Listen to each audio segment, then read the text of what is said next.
Welcome to the Glenn and Dean Show. I'm Dean Zarbaugh. I'm Glenn Longwell. And joining us via Skype is Tim Scott of the Deadball Podcast.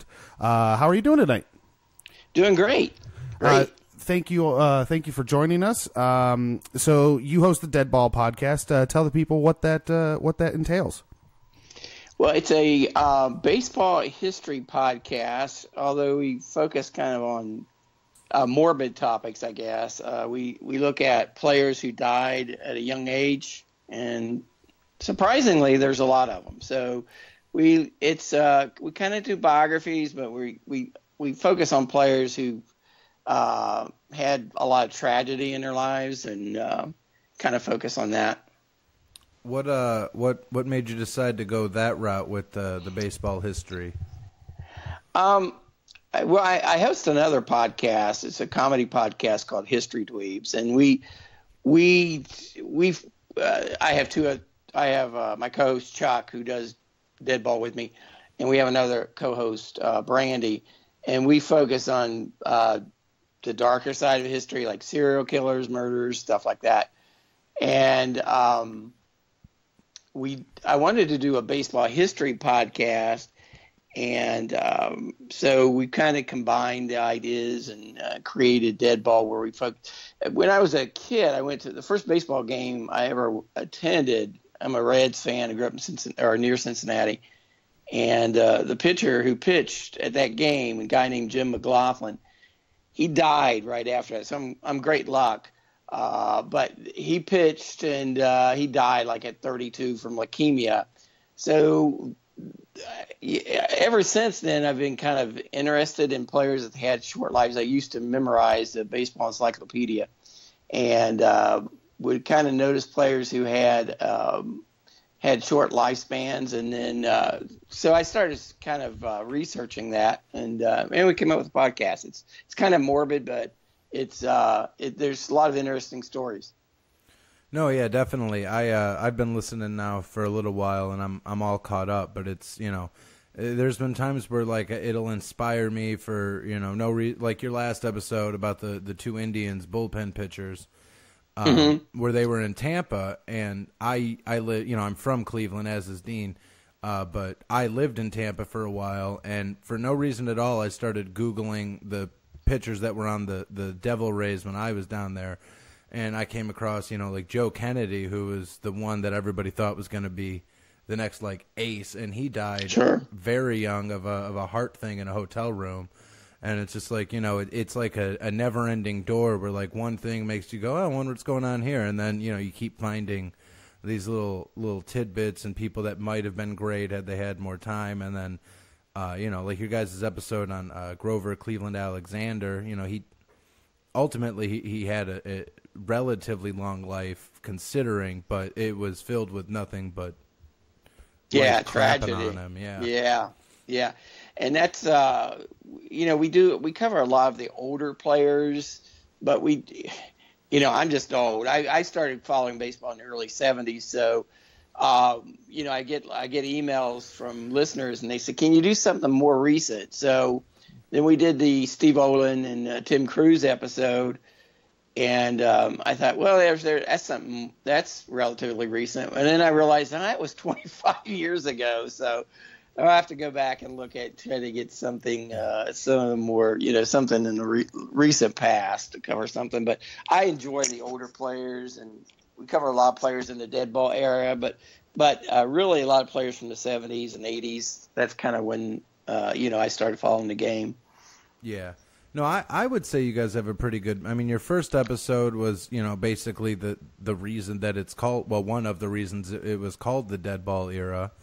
And then I think the Ray Chapman episode, yeah. Right, and then the most recent one I think was probably your most recent or current story. But I mean, even like Eric Shaw, that was 35 years ago. Like there's you guys kind of run time the goes gambit. by so fast, yeah.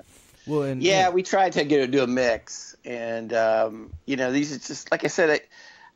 I've always loved baseball, and always loved baseball history, and just going back and reading some of some biographies and stuff, and this guy's life. I mean, he really, he really ran into some bad luck and some tragedy, and focused on this. The podcast kind of focuses on that more so than statistics or even the game. I mean, we do focus on baseball, but the stories, I think, are what draws people in. Yeah, you're the stories in yours, and there's another. He hasn't been posting episodes, but Fade Away. You guys are that's like my go-to. Oh, yeah, that's a great show. Yeah. Yeah, if you just want to hear like a good baseball story, because it's obviously knowing the game and what ERA and what BB based on balls and all that stuff means is helpful, but you don't need it to get the story. Yeah, that's what we're trying to do. We're trying to make it for just a very casual baseball fan, someone who, may not follow the game, every day, but enjoys it enough. And then, we try to tell a story that, anyone can relate to. But, it's interesting when I started it, I didn't know if we would have enough stories to actually produce a podcast on an ongoing basis. And it's like you just said, I research one story, I find 10 more. So I think we're going to have enough material to last us quite a while. Yeah, and I mean, if you get really desperate, you can always stretch the definition of tragic lives. So yeah. Exactly. Babe Ruth could make an episode if you want to play loose with it. Oh yeah. He and rightly so. I mean, he died young. We haven't even touched on, Lou Gehrig and Roberto Clemente. There's just so many out there that I think we have enough material to last us for quite a while. Yeah, you guys were talking, separate points in the show, but there was a time where you were talking about those old baseball movies. And I mean, the Lou Gehrig one is what it is. Like it's a classic, but it's not a particular cinematic masterpiece. But I always think back to that one, that Babe Ruth movie. God, what was it called? It was so awful. Is it with William Bendix? Where he like uncrippled a kid. And yeah. Oh God, that was awful. Yeah. I mean, I remember being 13 thinking, why did they let this happen? Like, who approved this movie? And, at 13, you'll watch anything. Well, it was interesting, that movie, Babe Ruth was a expert, I guess, or a consultant on the film. And he was dying at the time. So they wanted to capitalize and get the movie out because they knew he was dying.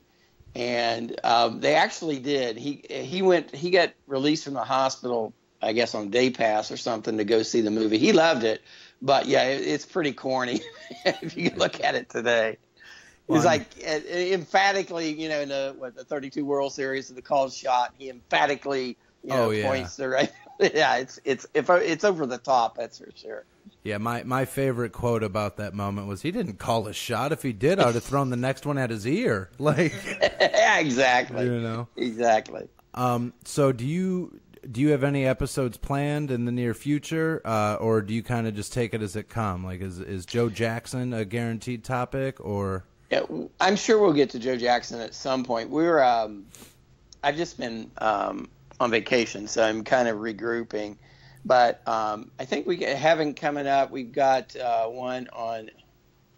I have to look at the list. I mean, it's such a long list. I know we're going to cover Christy Mathewson, who, despite having a long career, I mean, his life was just full of tragedy. So I suspect we'll cover him shortly. But like I said, I'm trying to do some more modern players because I think people can relate to them more. So I know Darryl Kyle is on our list coming up soon. So yeah, we've got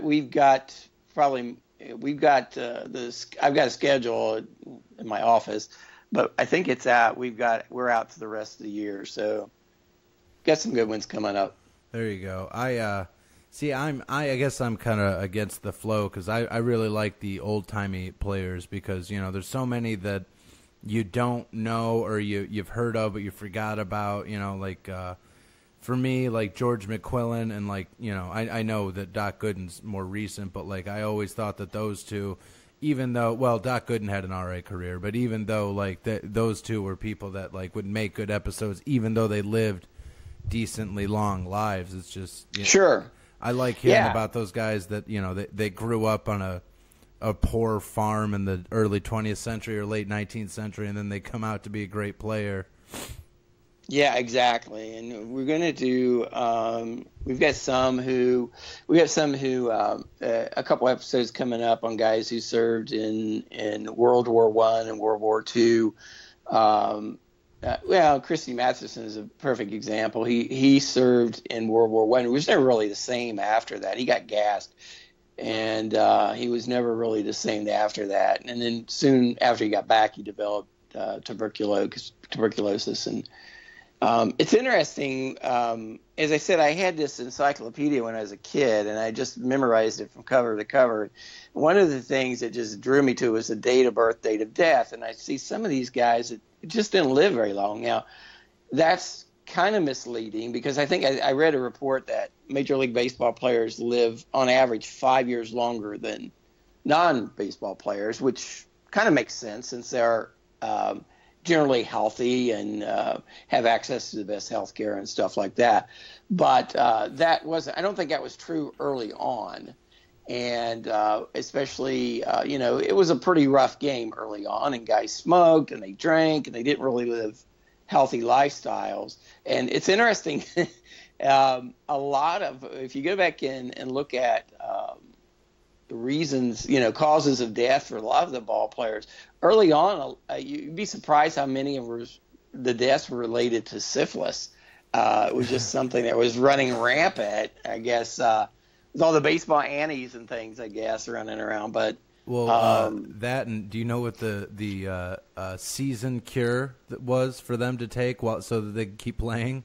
No. It was a capsule of mercury and arsenic. Oh God, yeah. And they would take that, and then there was, I think it was Hot Springs in Arkansas or something. Yes, exactly. They would do the mercury baths there, and then they'd be like, "Why isn't he playing well?" And it's like, "Well, you're killing him." Like, exactly. Yeah. Yes, it's crazy. But I've always, because like someone like, more recent, but like Tony Gwynn lived to be what, like 52 or something. Oh, he'll definitely be on our list. Yeah.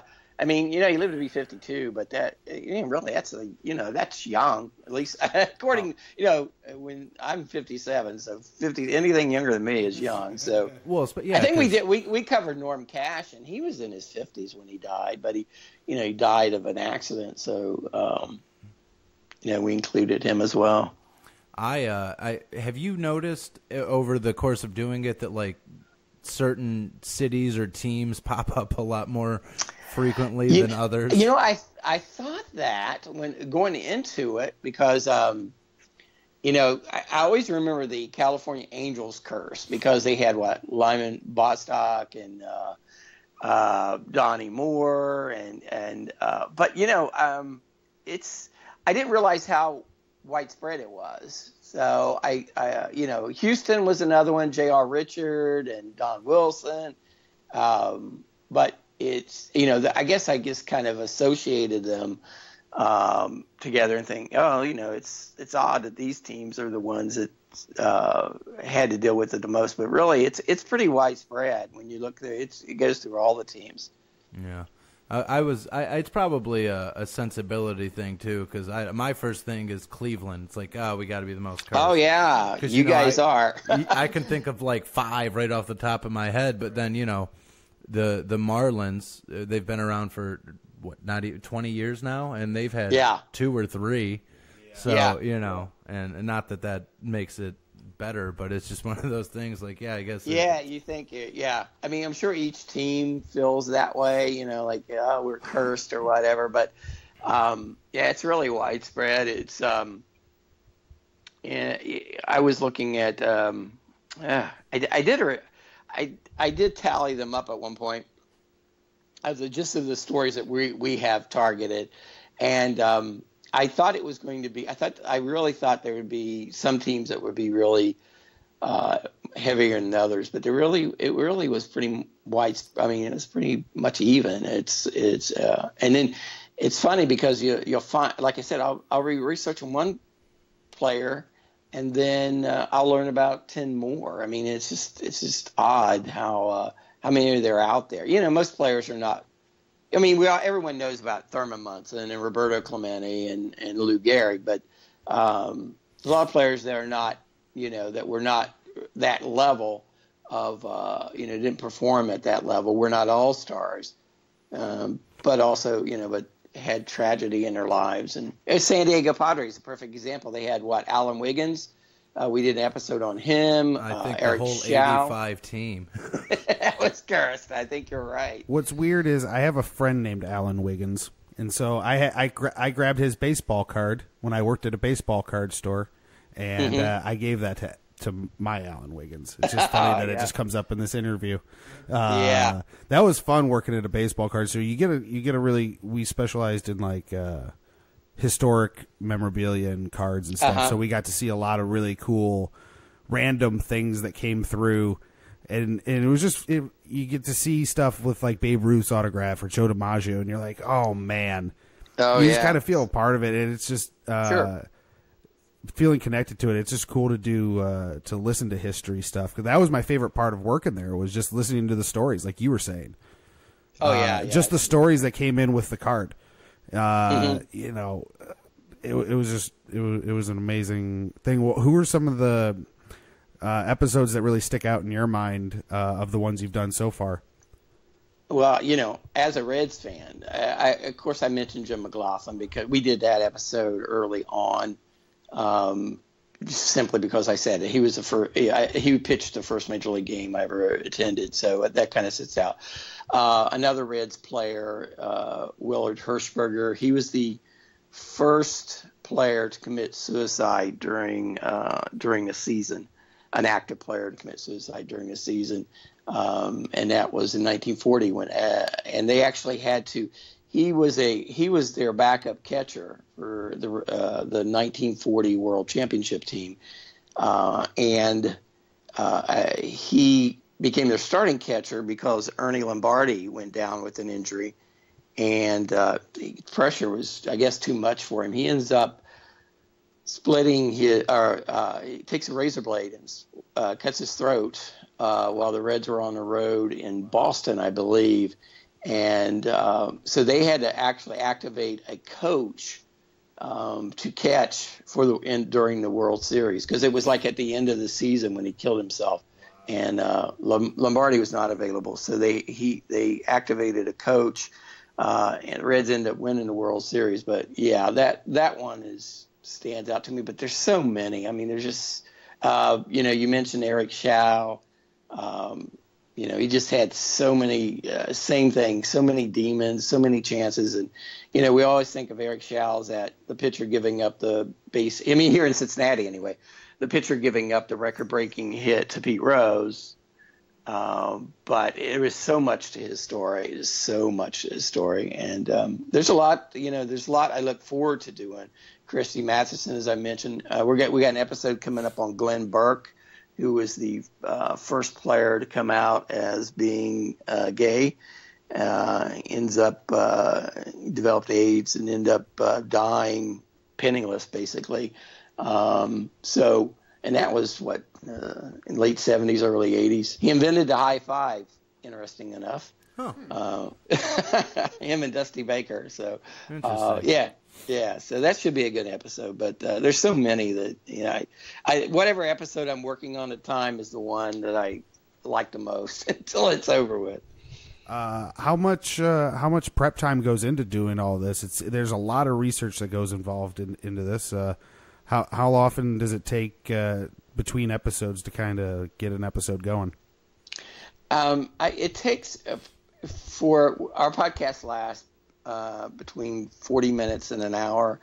It takes it will take me about 15 to 20 hours of prep research, and then writing the script probably takes another hour or two. So yeah, anywhere between 15 and 20 hours, I'd say. Yeah, it does. It's a lot of research. Fortunately, I'm a member of SABR, which is the Society for Baseball American Baseball Research, and there's a lot of material out there that helps. It goes a long way to helping. So you're not doing it from scratch. So fortunately, there's these guys, a lot of information is available over the internet, and it's a combination of doing research online and books. So right. So being a baseball fan and the fact that you're from Cincinnati-ish, I have to ask, thoughts on Pete Rose? Yeah, it's kind of evolved over the year. I grew up during the era of the Big Red Machine, so the first game I attended was 1973. It was the Reds and the Cubs, and I think there's something like 6 or 7 Hall of Famers I saw play that day. So I'm partial to the Big Red Machine, and Pete Rose, of course, was central to that. When it first happened in 1989, I grew up outside of Cincinnati, about 100 miles from Cincinnati, and then I moved here for school. And when it first happened, when 1989, when all the allegations came out and the investigation came out and he was banned from baseball, I was very staunchly supportive of Pete Rose. Like, I think the majority of people in Cincinnati were. Over time, that's changed. It used to be, I felt, I was kind of upset when they changed the rules for the Hall of Fame to prohibit. I thought the rule was made basically just for him to prohibit banned players from being inducted to the Hall of Fame, which I thought was a little unfair. And I thought, okay, don't reinstate him, but if, at least give him his due for his playing days and let him get a vote for the Hall of Fame. But you know what? He's lied so much over the years that I've come to pretty much, just 180 degrees on it. I don't like the idea of juicers being in the Hall of Fame. I'm also not one who is going to, I know a lot of people want and believe that Joe Jackson should get reinstated. But the guy took money. He knew what he was doing. And so I'm coming to pretty much the same conclusion on Pete. I think unfortunately, it's sad, but he knew what he was doing. He broke the rule. And I really don't think he's done a lot to kind of repair the damage. I mean, he finally admitted he voted. I mean, he finally admitted he betted on baseball, but he did it to sell a book. So I think maybe I'm in the minority here in Cincinnati, but sure.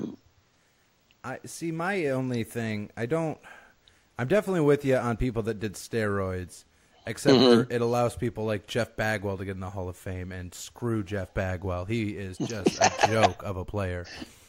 Wasn't even 3,000 hits. It really angers me. But my thing with Pete Rose, and it took me pretty much until my mid-20s to develop the theory, is that, gambling is an addiction. And sure. We're not a society. Well, we are a society that punishes sick people, but we're not supposed to be. Mm-hmm. And we have so many other people in there that were sick in their playing days of a different addiction, and probably gambling too. I mean, Babe Ruth was an alcoholic. That's how you get throat cancer, or one of the leading contributors. Well, I think it's pretty. I mean, there's enough evidence. I mean, I think there's a lot of evidence that Ty Cobb threw games.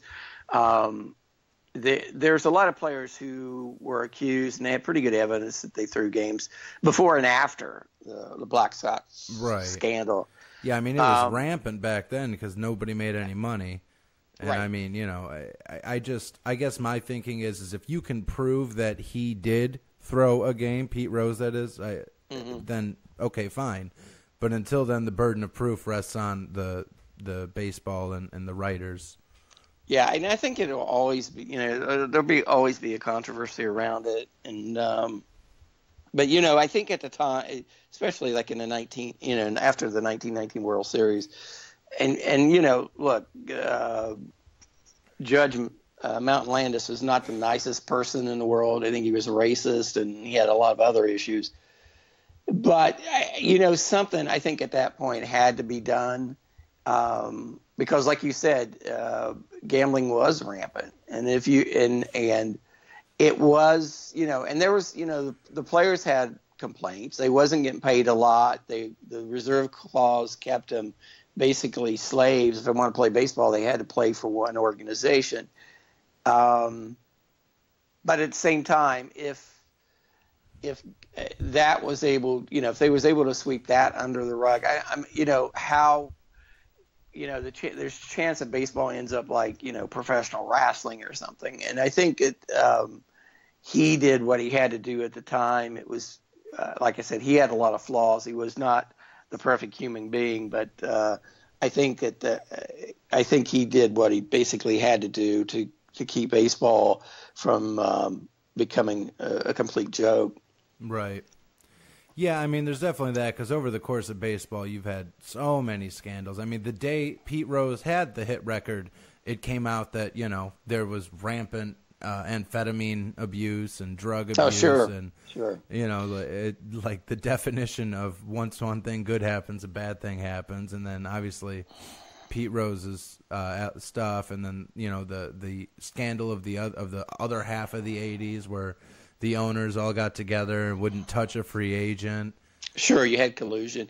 You had the scandal with the drugs and the Pittsburgh Pirates. I think that was the late 70s, early 80s, where they were basically dealing cocaine out of the clubhouse.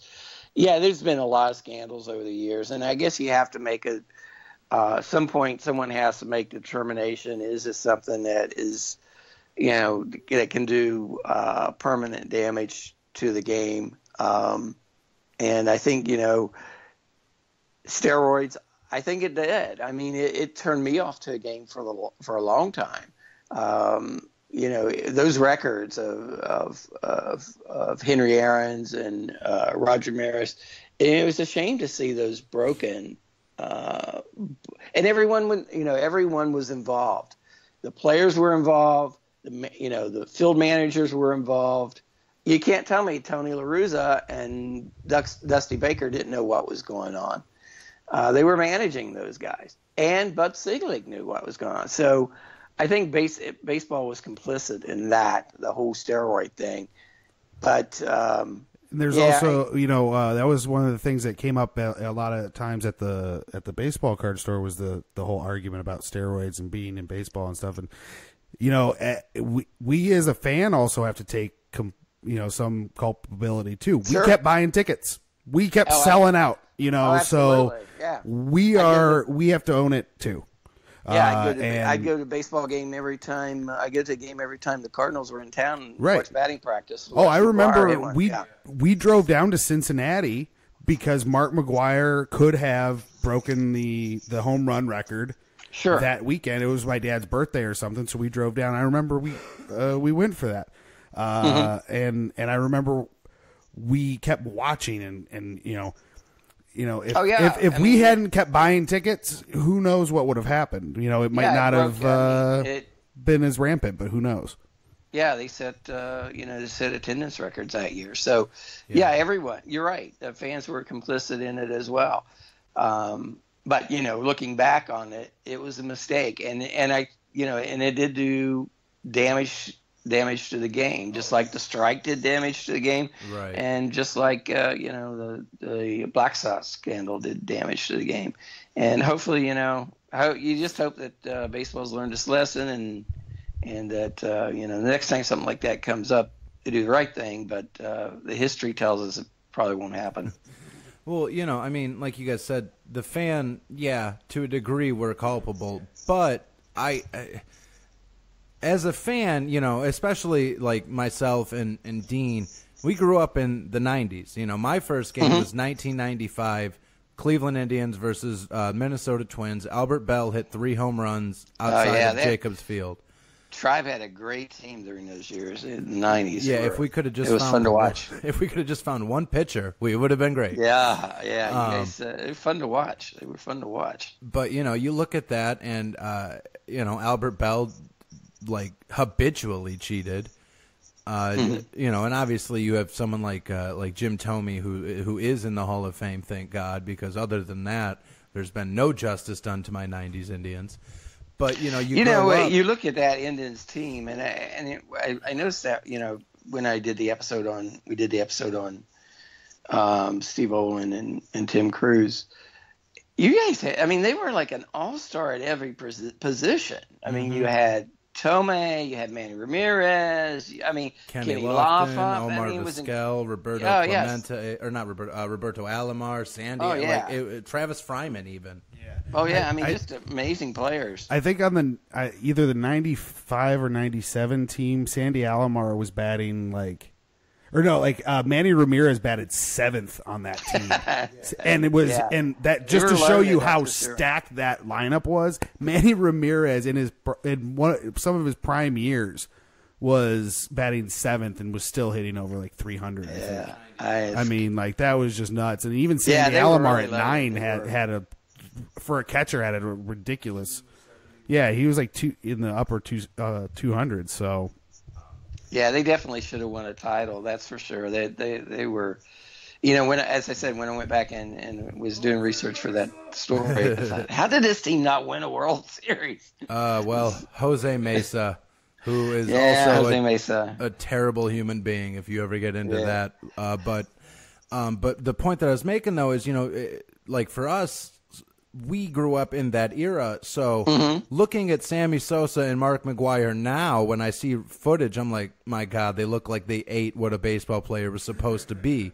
But at that time, you were just like, yeah, they're big. Of course they're big. They hit 55 home runs a season. Sure. And, Bob Costas, who got his start in the early 80s, I think, on the Ken Burns documentary, made really the best argument for the people in the game, which is, these guys that get paid a lot of money to coach because they can tell the difference between a good second baseman and a great second baseman. And they can notice that slight change of a pitcher when they're going to pick off a runner, when they're going to throw the pitch. They get this money for their observational skills, but they, when somebody comes to training camp the next year with a completely different body type and they didn't notice a fucking thing. Yeah. And you're just like, oh, yeah, this is Tony La Russa's fault. I'm not culpable. Yeah, exactly. Exactly. It's and it was Major League, in the front office, Major League Baseball knew what was going on. It wasn't, you can't tell me that the commissioner's office wasn't aware of that. If they wasn't aware of it, then they were very negligent.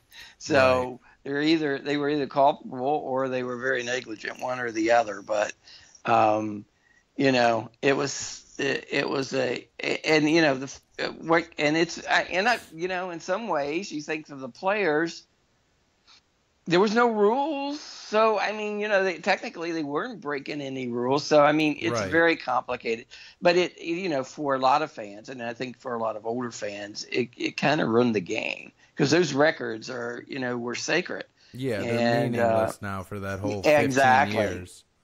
Yeah, exactly. I think someone like Barry Bonds and Ken Griffey Jr., but, Ken Griffey Jr., as far as we know, didn't do anything right, like that. And those guys like Ken Griffey Jr. and Thome, and those guys who had good careers and, hit, I think Griffey ended up over 600 home runs. Yeah, that would have been something to celebrate. But it just gets caught up in someone else is. They got cool. Someone else is hitting 600 home runs. You have to defend them as a fan, right? But see, I don't know. With me and Barry, I never liked Barry Bonds. Make that very clear. I don't, and obviously you can't say, well, he started taking steroids right here. I have a theory. It happened in the late 90s, early 2000s. But it makes no sense because before that, he was the first player ever to do the 300-300. He was a Hall of Famer no matter what. So I don't know why. I think he had already won 3 Most Valuable Player awards. He was in the Hall. All he had to do was finish his career. Yeah, and now he'll never get in. No, he'll never get in, and it's in this similar situation with Pete Rose. He was already in the Hall of Fame, but his actions will make it. Probably he'll never get in. If he does, it will probably be after he's passed away. And then, that decade also, or I should say more recently, and I'd like to get your thoughts on this too, the new method that baseball writers use for deciding who gets in the Hall. They use the wins against replacement, or the WAR statistic. Right. I mean, on paper it's whatever, but then when you read somebody's 3-page reasoning on why Omar Vizquel doesn't belong in the Hall of Fame, I've decided I'm completely against it. I'm old school, I guess. I understand war and it makes sense, but I trust my eyes, and you can look at a player and that's maybe one criteria they could use. But I don't think it should be all. I mean, obviously, in Vizquel's case, he was one of the best shortstops in baseball that during his playing time, if not the best, certainly in the top 2 or 3. Right. And he definitely deserves there. I make a similar argument for Davy Concepcion from the 70s. Yes, he played with the Big Red Machine and then 6 other Hall of Famers or whatever. But, you put him on the Cubs or the Cardinals or whoever, he would have had a heck of a career and, deserving of that recognition. I think is very similar with Omar Vizquel. I think they used both. Was Vizquel number 13? I know. Yeah. So I think they did that. I think they're from the same place. So Venezuela. Yeah. Yeah, I think that, I think that could be a factor, but I don't think it should be everything. I think baseball writers and statisticians, they tend to fall in love with something for a while, and right now it's with war. Who knows what it'll be 10 years from now, but they tend to fall in love with something for a while and then they move on. But yeah, it could be a factor, but I don't think it should be everything because, I really think the players should have more input on who gets in the Hall. I know they have the Veterans Committee, but these are the guys they played against. These are the guys who, you ask the players, they'll tell you who are the best players out there. They'll know who to not hit it to or who to not. Sure. Yeah. They'll tell you who they don't want to see coming up with the game on the line. But as a tool, yes, should be everything. No, and then I just think that baseball writers fall in love with certain statistics over time, and then then it's on to something else. Yeah, I guess. I mean, I'm with you because, so Omar Vizquel's on the 90s Indians, ignoring that he had 9 consecutive Gold Gloves, which was a record. Yeah. Of course, absolutely. his win against his replacement isn't going to be as high as somebody like Jeff Bagwell because the Indians could have plugged anybody in at shortstop. That person could have committed 5 errors, and they were still going to score 10 runs. Well, and unfortunately, defense is overlooked a lot when it comes to the Hall of Fame balloting, and now they're looking at their statistics to try to gauge defense. Maybe over time, that will be defense will be appreciated more, but the thing is, you have to be there to see the players play. And right. if you're in that era and you can and you've seen a play, that's fine. But if you're looking at someone that's been on the ballot for a while, and you're voting on someone you've never seen play before or haven't seen play much, if you're the Reds play the Indians 4 times a year. So if there's any Cincinnati baseball writers, how much are they going to be able to see a player to judge? With so many teams and interleague play, you just don't get to see as many teams as you. I mean, you get to see them, but you don't get to see them as often as you did before. Right. Yeah, I mean, and I feel like this year when they drew up the baseball schedule, they did it so that nobody would watch either Ohio team, because I think of the 4 or 8 times or whatever that Cleveland and Cincinnati play, it's like 3-day games, and they're in the middle of the week. Because who would want to have a city draw? Exactly. It's not Boston or New York. We don't care. Yeah, Boston. Yeah, it seems like they play each other every week. I know they don't, but it just seems like every time you look at the ESPN that the Yankees and the Red Sox are playing each other. And I'm okay. I guess I'm like an old man now, because I really loved. I loved it the way it was before there was interleague play, because it made the World Series really special, because you didn't know, the teams never played each other.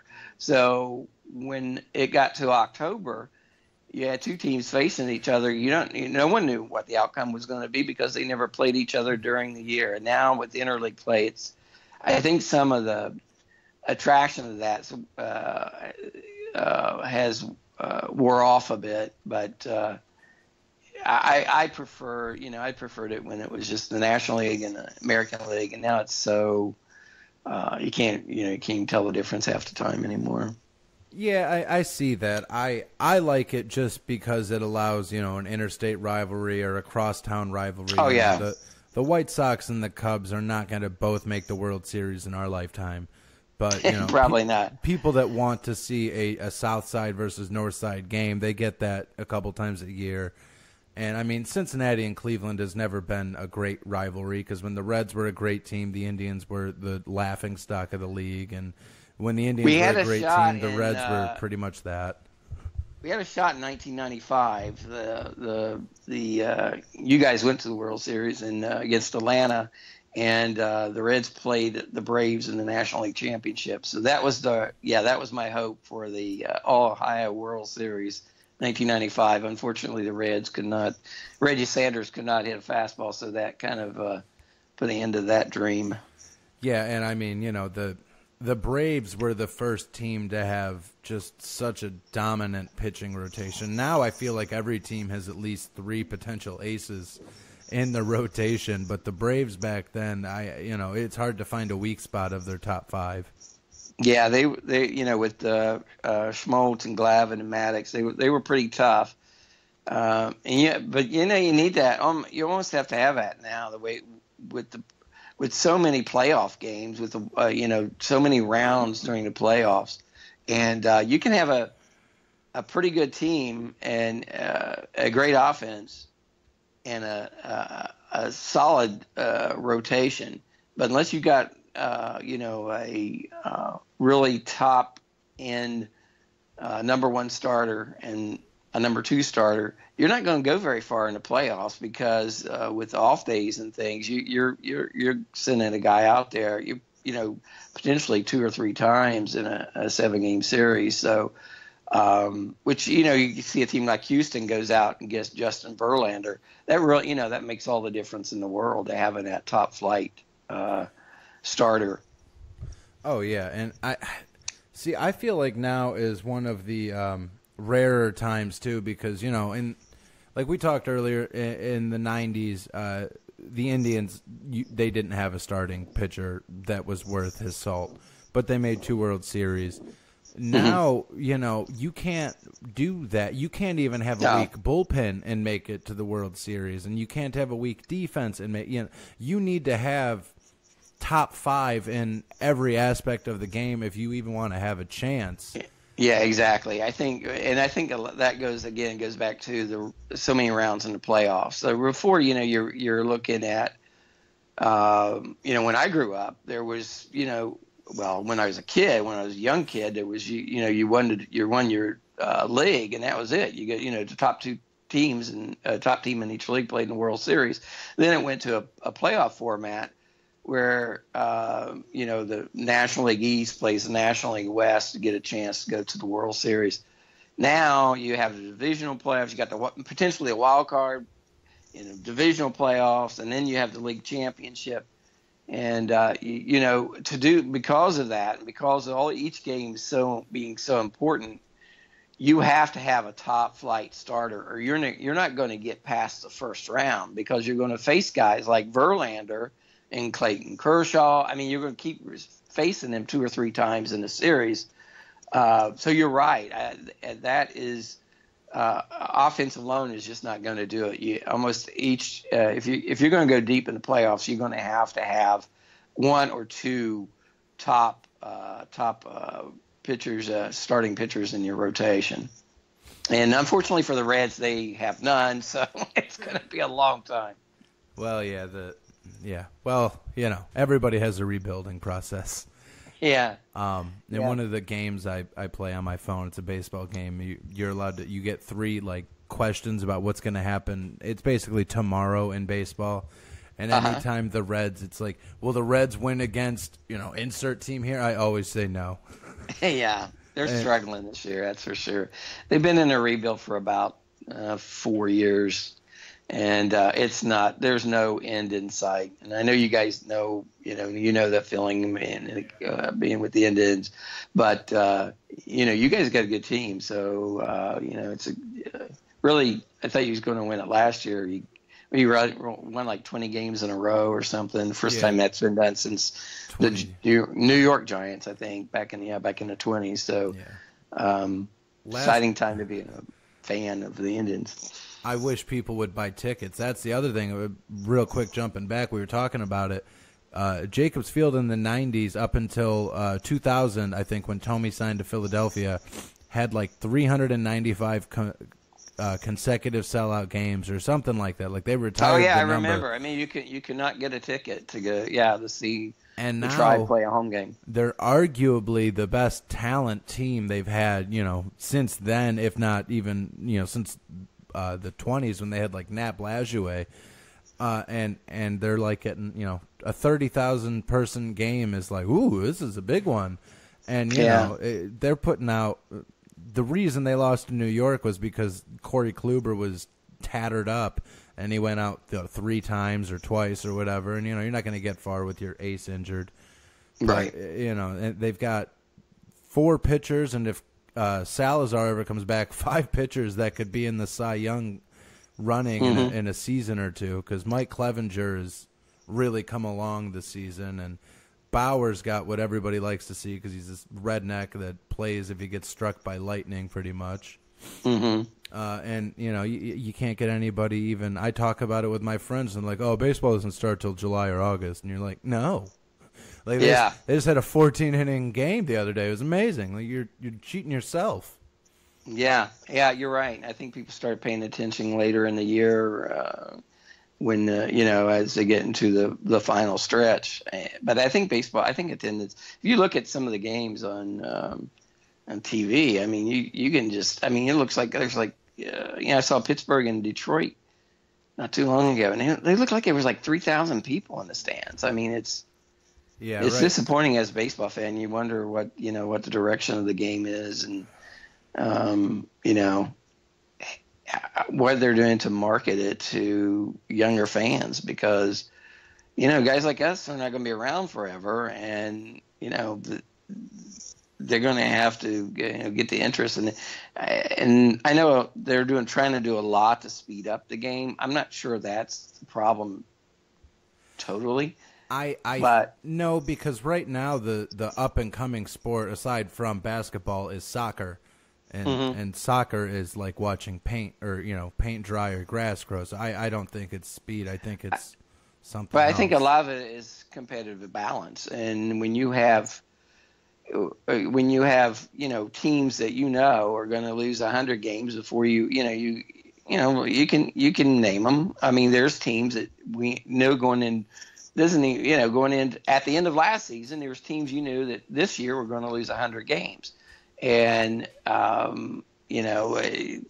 now some of them say they're tanking it so they can get draft picks and they can rebuild and all that, which is all fine and good. But why should I, go out and pay major league price tickets to watch, minor league players? Right. And I think there's so many the competitive balance is so out of whack that until they do something along the lines of that, or along the lines of salary caps or something, so that teams, there's more competitive balance like you have in football. I don't think I think it's going to there'll be great interest in Boston and New York, but are they going to lose? Are they going to have the same interest in the Midwest? And that that's going to be the challenge that baseball has, and it's it's killing the goose that laid the golden egg if the teams, the wealthy teams, just ignore the poor teams, because they don't have anyone to play, or they're going to be playing in front of small crowds.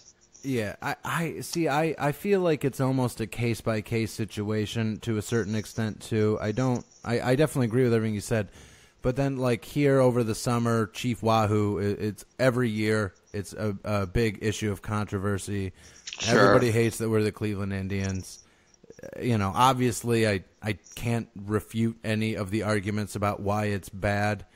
To me, it feels like it's more of a irrelevant issue, but I don't know. I'm not speaking from a place that would be offended by that, as just somebody that's like, they've been the Cleveland Indians for 70 years now. They were so that's what they are. If you're going to think of a name, I'm all for taking back the Cleveland Spiders, but I hate spiders, so it is kind of a toss-up. You can go back to the Naps. Right, we'll just need to start naming kids Napoleon again.